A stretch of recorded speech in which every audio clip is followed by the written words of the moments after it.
Tuesday morning started like any other. I made coffee in our blue ceramic mugs, the ones we'd bought on our honeymoon in Maine 5 years ago. David was already dressed for work, scrolling through his phone at the kitchen table, that familiar frown creasing his forehead. He'd been distant lately, claiming stress from his new promotion at the law firm. I believed him because I wanted to, because believing him meant our life was still intact. "Your phone's been buzzing," I said, sliding his coffee across the table. "It's on the counter."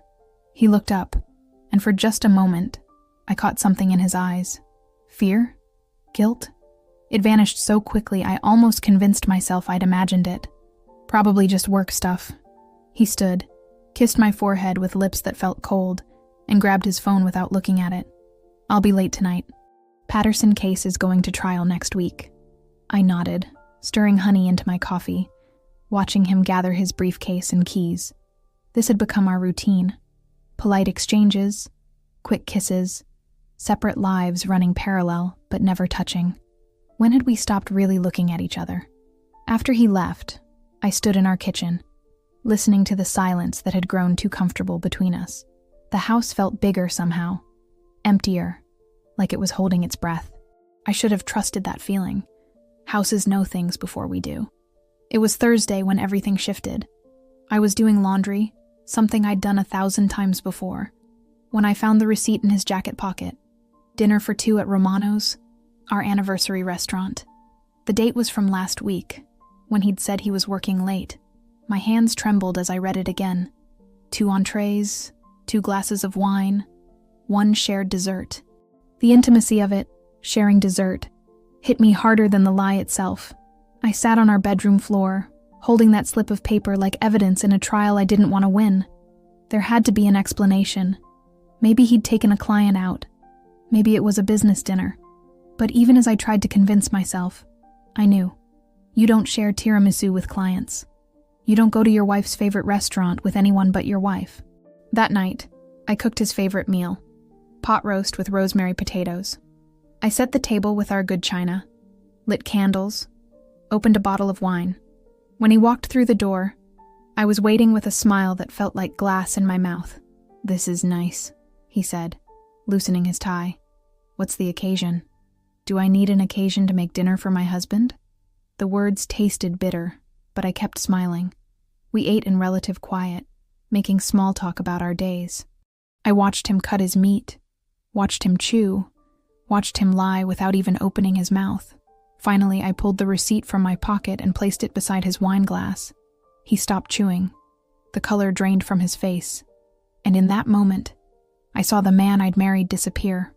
In his place was a stranger who'd been living in my house, sleeping in my bed, lying to my face for God knows how long.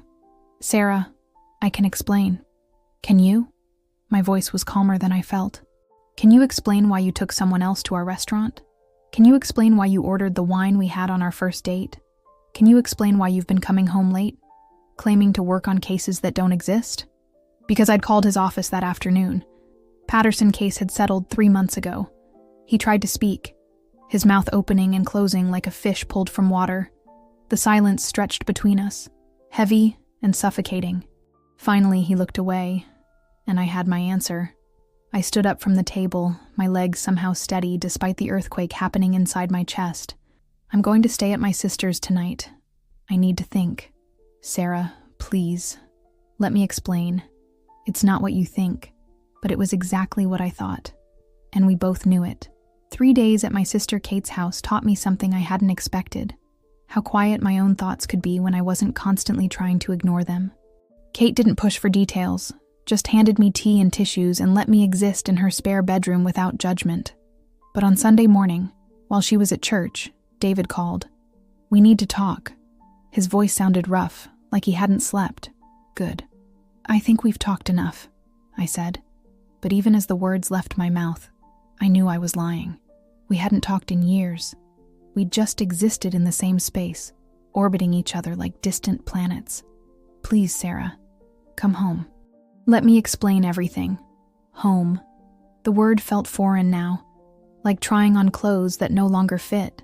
But I agreed to meet him there, not because I wanted to hear his explanations, but because I needed to look him in the eye and see who he really was. He was waiting in our living room when I arrived, still wearing the same clothes from Thursday night. Coffee cups and takeout containers littered the coffee table.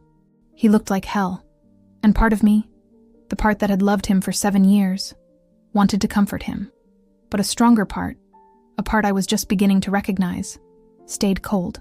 "Her name is Rebecca," he started, as if ripping the bandage off quickly would make it hurt less. "She works in marketing at the firm. It started 6 months ago. It was just supposed to be one time, after the office Christmas party. I was drunk. You and I had been fighting about your mother's visit, and she was there, and—" "Stop." The word came out sharper than I intended. "I don't want to hear the details of how you decided our marriage wasn't worth honoring." He flinched. "It wasn't like that. I love you, Sarah. I've always loved you. This thing with Rebecca, it doesn't mean anything." "Doesn't mean anything?" I laughed, and the sound was hollow even to my own ears. "You've been lying to me for 6 months. You took her to our restaurant. You've been coming home to me, to our bed after being with her. And you're telling me it doesn't mean anything?" He started crying then, and I watched him fall apart with a detachment that scared me. When had I become so cold? When had I stopped caring about his pain? "I'll end it," he promised, reaching for my hands. I pulled away. "I'll quit the firm if I have to. We can go to counseling. We can fix this." "Can we?" I asked. "Can we fix the fact that you chose to hurt me every single day for 6 months? Can we fix the fact that when our marriage got difficult, instead of talking to me, you found someone else?" The questions hung in the air between us. I could see him searching for answers, for the right words that would make this all go away. But some things can't be unsaid. Some betrayals can't be undone. "I need to know how long you've been unhappy," I said finally. "Because I can't figure out when we stopped being a team. When you stopped seeing me as someone worth fighting for." He was quiet for a long time. When he finally spoke, his voice was barely above a whisper. "I don't know. It wasn't sudden. It was like we just started living separate lives in the same house. You had your book club and your garden and your routines. I had work and other things. We stopped talking about anything real. He wasn't wrong. And that's what made it hurt more. We had stopped talking, stopped trying, stopped being anything more than roommates who shared a last name. But I hadn't cheated. I hadn't lied. I hadn't broken the promises we'd made to each other. So instead of talking to me about it, you decided to start a whole other relationship," I said. "You decided our problems were unfixable without even giving me a chance to fix them." The anger was building now, hot and clean and empowering. For months, I'd felt like something was wrong with me, like I wasn't enough somehow. Now I knew the truth. I wasn't the problem. I was just married to a coward. "I want you to leave," I said. "Pack a bag and go stay somewhere else. I need time to think about whether this marriage is worth saving." "Sarah." "No." I stood up, and for the first time in months I felt tall, strong, sure of myself. "You made your choice 6 months ago. Now I get to make mine." The house felt different without him in it. Bigger somehow, like it was finally free to breathe. I walked through our rooms, my rooms now, touching things I'd forgotten I loved. The ceramic owl my grandmother had given me, hidden on a shelf because David thought it was tacky. The throw pillows in jewel tones that I'd wanted to buy but never did, because they wouldn't match his neutral aesthetic. Small compromises that had slowly erased pieces of who I was. That first week alone, I did things I hadn't done in years. I played music while I cooked dinner. Loud, unpolished folk songs that made me want to dance in the kitchen. I took long baths with lavender oil and read novels that had nothing to do with improving myself or our relationship. I called my college roommate Jessica, who I'd lost touch with because David found her too dramatic. "I've been wondering when you'd call," she said, when she heard my voice. "Tom ran into David last week. He looked like hell." I told her everything, surprised by how easy it was to say the words out loud. Affair, lies, betrayal. They didn't break me the way I'd thought they would. They just sat there, facts I could finally face. "Are you okay?" she asked. "I think I might be," I said, and meant it. Jessica drove down that weekend from Boston, bringing wine and old photo albums and the kind of brutal honesty that only comes from 20 years of friendship. We sat on my living room floor, looking at pictures of the woman I used to be. College Sarah, who wore bright colors and laughed with her whole body. Young professional Sarah, who'd believed she could change the world through marketing campaigns for nonprofit organizations. Early marriage. Sarah, who'd been so sure love was enough to bridge any gap. When did you stop being her? Jessica asked, pointing to a picture of me at a protest rally, holding a sign about environmental justice.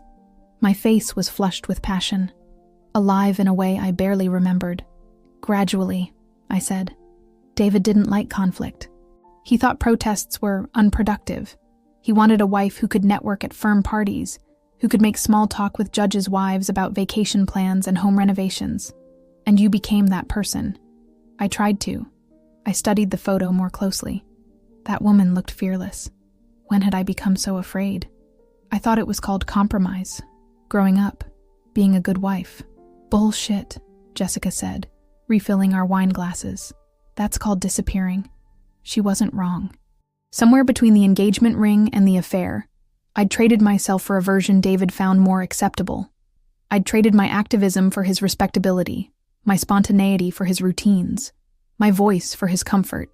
But sitting there on my living room floor, surrounded by evidence of who I used to be, I felt something I hadn't experienced in years.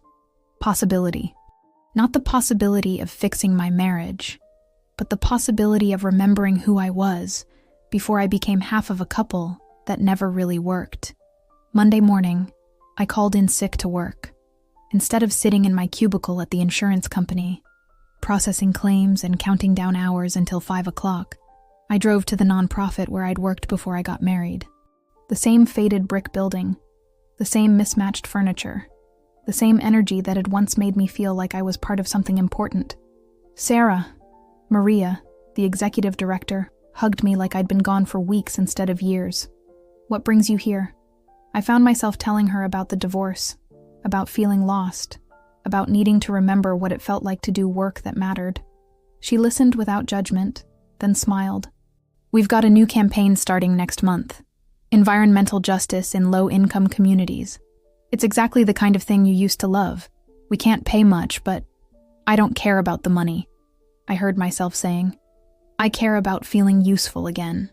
Driving home that afternoon, I called David. He answered on the first ring, hope obvious in his voice. Sarah, are you ready to talk? I'm ready to file for divorce, I said. The words came out easier than I'd expected. I've already contacted a lawyer. Silence. Then, just like that? You won't even try counseling? David, I've been in counseling for 6 months. I just didn't know it. I pulled into my driveway, looking at the house that was about to become truly mine. I've been figuring out who I am when I'm not trying to be who you need me to be. And who is that? For the first time in years, I knew the answer. Someone who doesn't accept being lied to. Someone who doesn't disappear just to keep the peace. Someone who remembers that love isn't supposed to require you to become smaller. I hung up before he could respond. There was nothing left to say. Divorce papers are surprisingly mundane. All that heartbreak, all those years of shared dreams, reduced to legal terminology and asset division spreadsheets. I signed them on a rainy Thursday afternoon in my lawyer's sterile office, my hand steadier than I'd expected. Margaret Chen, my attorney, was a small woman with sharp eyes who'd made it clear from our first meeting that she'd seen this story too many times to count. You're being generous with the settlement, she warned as I initialed each page. You could ask for more, considering the adultery. I don't want more, I said. I want out. And I meant it. The house was mine. I'd bought it with inheritance money from my grandfather anyway. David could keep his precious law firm connections and his BMW lease payments, and his guilt. I was keeping my sanity. 3 months later, I was learning what it meant to be alone without being lonely. My morning routine had become sacred. Coffee in my favorite mug, the chipped blue one David always wanted to throw away. 20 minutes in my garden before work, NPR playing softly in the background. No one to negotiate with about breakfast timing or shower schedules. No one rolling their eyes when I sang along to songs on the radio. The nonprofit job was everything I'd forgotten I needed. We were fighting a proposed toxic waste facility in Riverside, a predominantly Latino neighborhood where children already had higher rates of asthma than the rest of the county, I spent my days writing grant proposals, organizing community meetings, and remembering what it felt like to be furious about things that actually mattered. "You look different," my mother said when she visited in early spring. We were sitting on my back porch, watching the tomato seedlings I'd planted in defiance of David's perfectly manicured lawn aesthetic. "Different how?" "Awake," she said simply. "You look awake again." She wasn't wrong. I'd been sleepwalking through my marriage, letting someone else's dreams guide my choices. Now every decision was mine.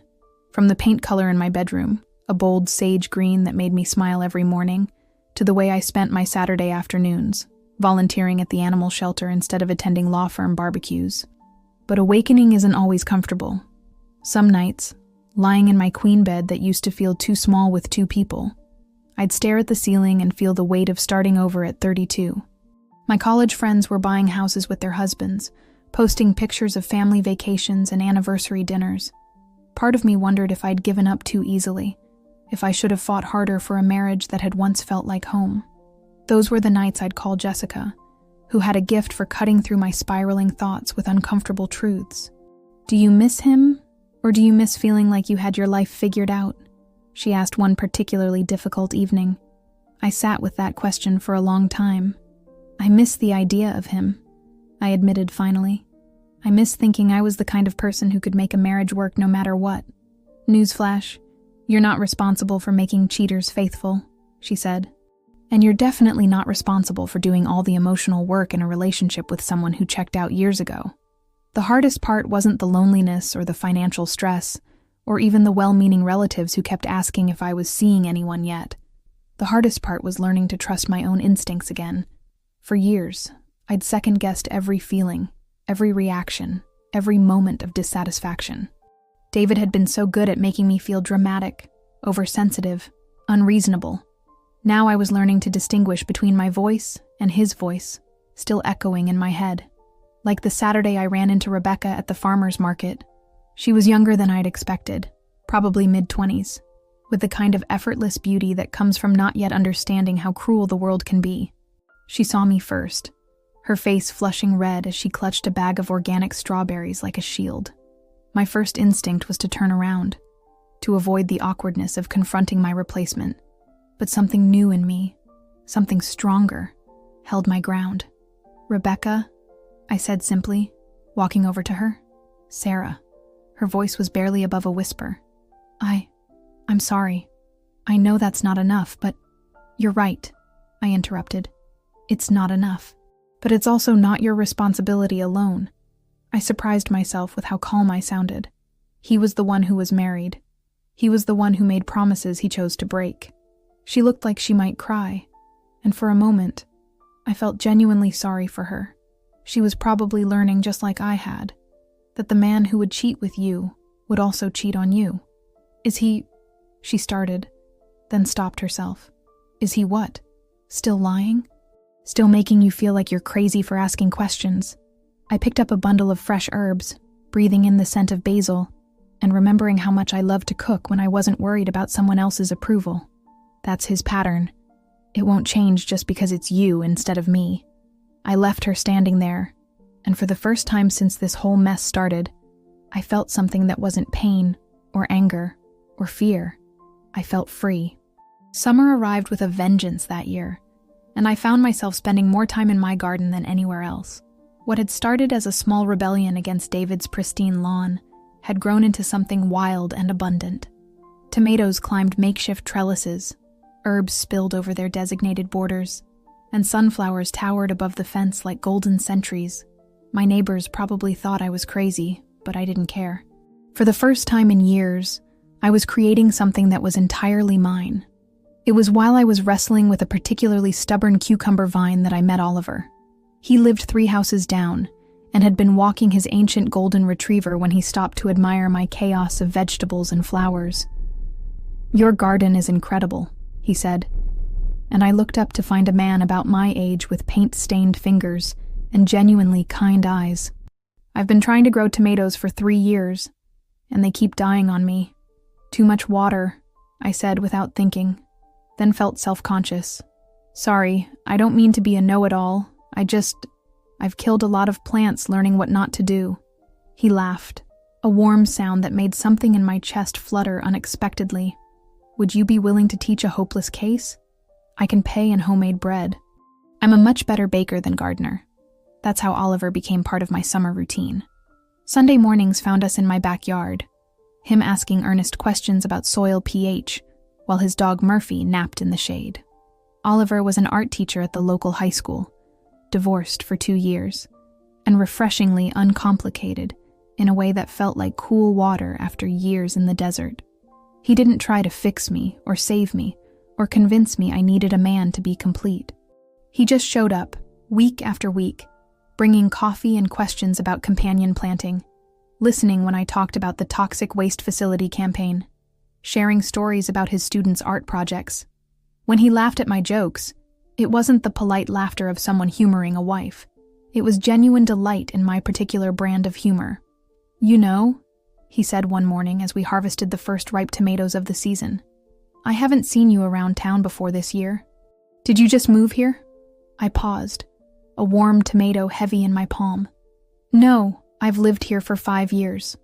I was just invisible before." He looked at me with those painter's eyes that seemed to notice everything. I find that hard to believe, but it was true. Married Sarah had moved through the world like a shadow, careful not to take up too much space, too worried about what David might think to let herself be seen. This version of me, dirt under her fingernails, hair escaping its ponytail, laughing too loudly at her own jokes. She was new. She was mine. The campaign against the waste facility was gaining momentum too. We'd packed 3 town hall meetings, gotten coverage in the regional newspaper, and forced the county commissioners to hold additional environmental impact hearings. I found myself emerging as one of the primary organizers, my voice growing stronger with each public speaking opportunity. "You're a natural at this," Maria told me after I'd delivered a particularly pointed presentation to the Planning Commission. "Have you ever thought about running for office yourself?" The question caught me off guard. Old Sarah would have laughed it off, would have made excuses about not being qualified enough, experienced enough, important enough. New Sarah felt a familiar spark of possibility. "City council seats are up for election next year," Maria continued. "The environmental seat has been held by the same developer-friendly incumbent for 12 years. Someone like you could actually make a difference." That night, I called Jessica to talk through the idea of running for office. She was, predictably, completely supportive and totally unsurprising in her confidence in me. "Remember senior year when you organized that protest against the dining hall's labor practices?" she said. "You got half the student body to boycott until they agreed to fair wages for the kitchen staff. You've always been a fighter, Sarah. You just forgot for a while." After we hung up, I sat on my porch with a glass of wine, listening to the sounds of evening settling over my neighborhood. Children calling to each other from yards down the street, the distant hum of air conditioners, the rustle of leaves in the oak tree that shaded my driveway. This was my life now. Quiet, purposeful, mine. My phone buzzed with a text from Oliver. "Thank you for today. The tomatoes taste like summer feels." I smiled, typing back. "Thank you for seeing my garden as beautiful instead of messy. Everything beautiful is a little messy," he replied. "That's how you know it's real." I saved that text message, not because I was falling in love, though I suspected I might be, slowly and carefully this time, but because it felt like wisdom I needed to remember. My life was messier now than it had been when I was married. There was no one to split the bills with, no predetermined path to follow, no safety net of couplehood to catch me if I fell. But it was real in a way my marriage never had been. It was mine in a way nothing had been for years. And for the first time since David had walked out our door with his suitcase and his guilt, I felt genuinely excited about what might come next. The victory party was held in the same community center where I'd given my first nervous speech about the toxic waste facility 18 months earlier. Now, surrounded by campaign volunteers and neighbors who'd become friends, I could barely believe the woman I'd become. Sarah Chen Martinez, city council member-elect. It had a nice ring to it. To Sarah, Maria raised her beer bottle high, and the room erupted in cheers. Who proved that sometimes the best way to clean up the neighborhood is to run for office. We'd won by a larger margin than anyone expected. Even me. 63% of the vote. carrying every precinct except the wealthy development on the east side where my opponent lived. More importantly, we'd successfully blocked the waste facility. The company had withdrawn their proposal after months of community pressure and legal challenges. Oliver found me later, as the crowd was thinning out, and I was finally able to catch my breath. He'd been there all evening, taking photos and making sure the food table stayed stocked, but giving me space to savor this moment with the people who'd worked so hard to make it happen. "How does it feel?" he asked, settling onto the folding chair beside me. "Terrifying," I said honestly, "and amazing, and like I might throw up from the adrenaline." He laughed, that warm sound I'd grown to love over the past year. "Murphy's at home wondering why I smell like celebration and why I didn't bring him any cake. We'll have to remedy that." I leaned back in my chair, looking around at the room where everything had started.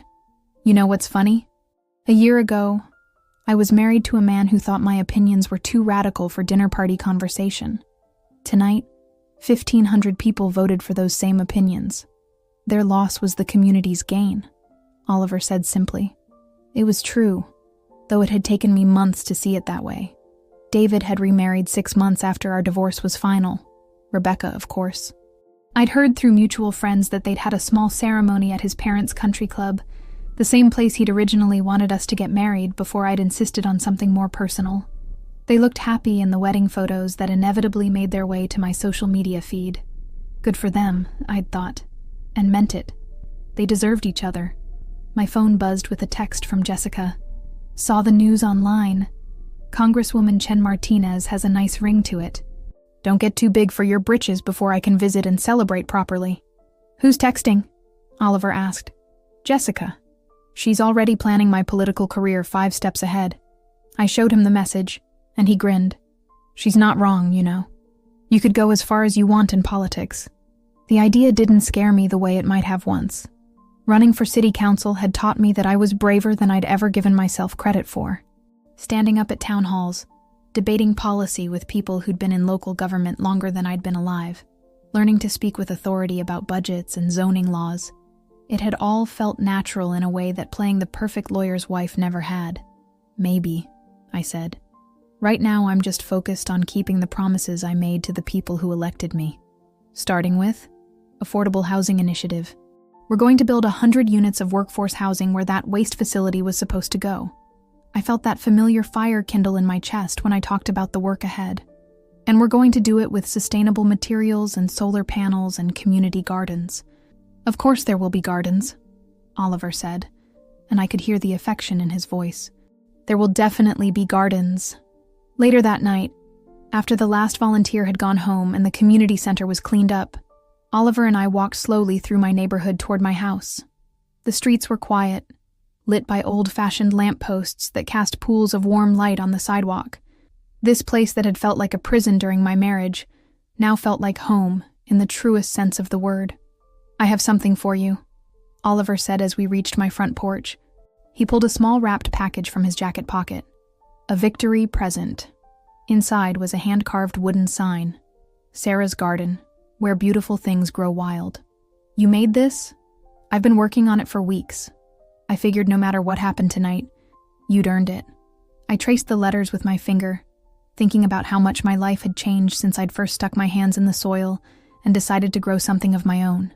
The garden had been just the beginning, a physical manifestation of the woman I was becoming. Someone who wasn't afraid to take up space, to get dirty, to tend to things that mattered. "Thank you," I said, and the words carried the weight of everything I couldn't quite articulate. Thank you for seeing me. Thank you for believing in me. Thank you for loving the version of me that blooms wild instead of the version that stays neatly trimmed. He kissed me then, soft and sweet and full of promise. Not the desperate kiss of someone trying to prove something, but the patient kiss of someone who knew we had time to figure out what we were building together.